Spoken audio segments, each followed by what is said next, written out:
Okay, so you found Mr. Right, then you got the ring, and now it's time to find the perfect dress. Randy Fenoli, dress expert and star of Say Yes to the Dress, joins us this morning to help us find the one. Good morning, Randy. Hello, beautiful Kristen. How are things in New Mexico? I'm doing very well. I read your book, feeling very single after it. It's all about the dress. But it is... Don't be worried about being single, Kristen. Okay. Trust me. The man is out there, just like the perfect wedding dress is out there waiting for you. I hope promise. so. But you know, every girl dreams about this day. And so for all of us single ones who maybe don't have the ring on the finger yet, or for those of us that are about to be the bride-to-be, this book really covers all the bases, especially the essentials and beyond that. But can you just start by first telling us a little bit about the 5 essential things that every woman needs to know to be ready for her wedding gown appointment and to ultimately say yes to the dress?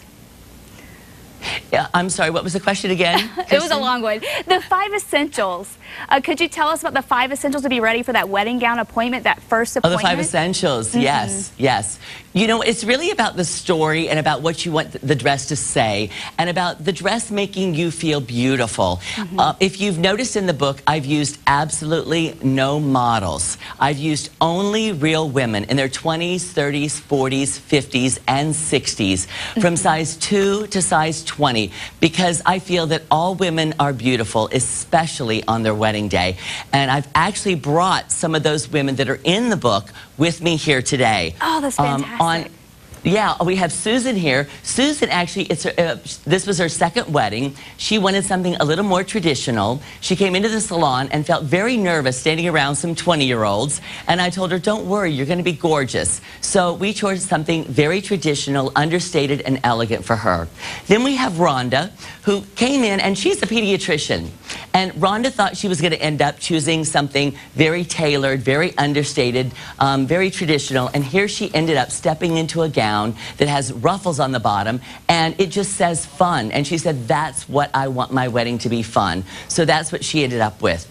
And now we have our cover girl, Shannon Ford. She actually came in and she had actually won a contest that they gave her $3,000, a designer did, to choose one of their dresses, and she decided not to because she didn't really like any of them, and she came to us, stepped into a dress, and said, this is my dress.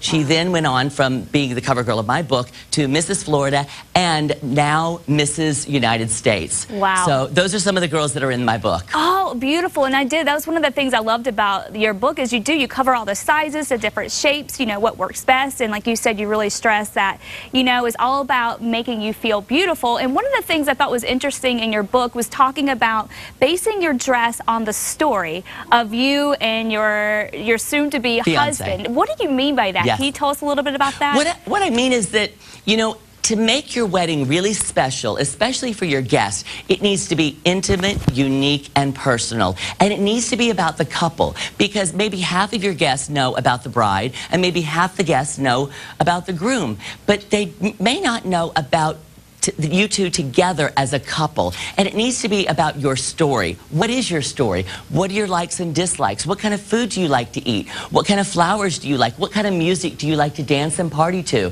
Everything should really be an expression of the couple. It used to be where weddings were very cookie cutter and all the dresses looked the same, and you went in and you had your choice of chicken, beef, or fish.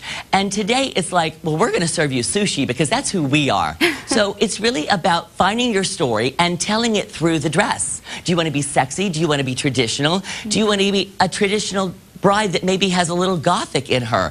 And that's somebody who maybe chooses a white dress and puts on a black sash. So you can have it all, I think, with following your story. I really like the way you put that, because, you know, it just seems like when you think about your wedding, there's so many options, and that can make it a little bit stressful. And so when you put it that way, then you kind of get rid of all the clutter. Then you just kind of get to who you are, and then you can make that the theme of your wedding. And, you know, I was just talking about the stresses of it. It seems like such a stressful thing for something that should be the happiest time of your life. One of the things you have to talk about and figure out is your wedding gown and the different parts of the wedding gown. There's so many different terms that get thrown around when it comes to wedding gowns. Can you construct one for us and tell us what the key parts are?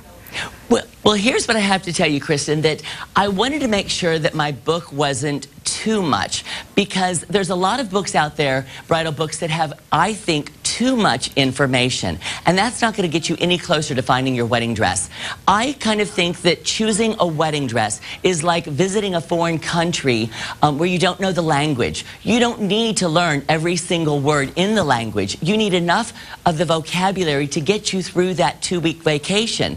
And I think this book really breaks it down and gives the bride enough vocabulary to where she can go in and talk about the dress, know the top bridal fabrics, the silhouettes, the bodice, and really go in, and it really helps guide her through the process. Yeah, it really does. I didn't realize there were so many different fabrics. And then you have an illustration, you can actually see what they are and kind of figure out what you want for yourself. Now, when you step into a dress, what are some of the key questions that you should ask yourself before saying yes?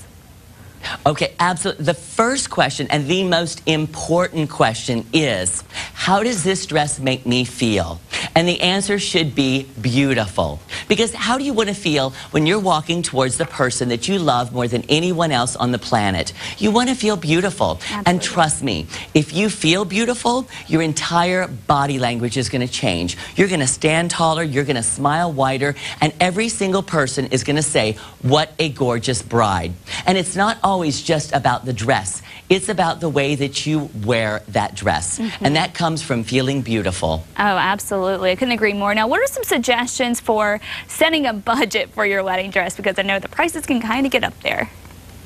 About budget? Yeah, well, you know what? I have a very strong opinion about this. I think you really need to set a wedding budget, because if you don't, you're going to be paying for this wedding long after you're married. So set a wedding budget, and then you need to decide what in that wedding budget, once again, speaks to our story. Now, what is our story? Do we come from a family that gathers together on Sundays and really sits around the table and eats? So maybe you want to spend the money on the food at the reception. Or maybe we're a couple that likes to dance and party, so you want to spend the money maybe on the liquor and the music at the reception. So whatever it is that really speaks to the couple and their story, that's where the money needs to go.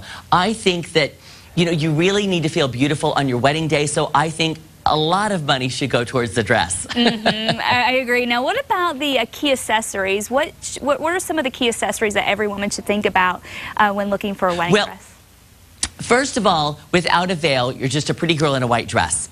And the second thing that brides really need to remember, and this is the most important rule when it comes to accessories, they are either going to elevate or depreciate your look. So choose them wisely. Now, one of the common and more popular accessories right now are the shoes. Girls are choosing colored shoes and really expensive shoes that may not even be in white. And I say I would rather you spend $600 on a pair of Christian Louboutins or Manolo Blahniks that you're going to wear on every single anniversary or for the rest of your life than spend $60 on a pair of shoes that are going to end up in the back of your closet. So if you're going to spend money on an accessory, make sure it's a good one, and less is more. Yeah, that's such a good point, too. You can reuse the shoes, and I love that for your anniversary. How romantic. Yeah, you can spend money on a beautiful brooch that you can wear again, on a beautiful belt that you can wear again. If you're going to spend the money, get a good piece, not everything that's matchy-matchy from one of those department stores that is going to look cheap and not enhance your beauty. I would rather you walk away with something really special from your wedding day than just disposable jewelry. All right, well, thank you so much, Randy. Lots of good information in your book. Can't wait to get the information out there to everyone. Thank you so much, Kristen.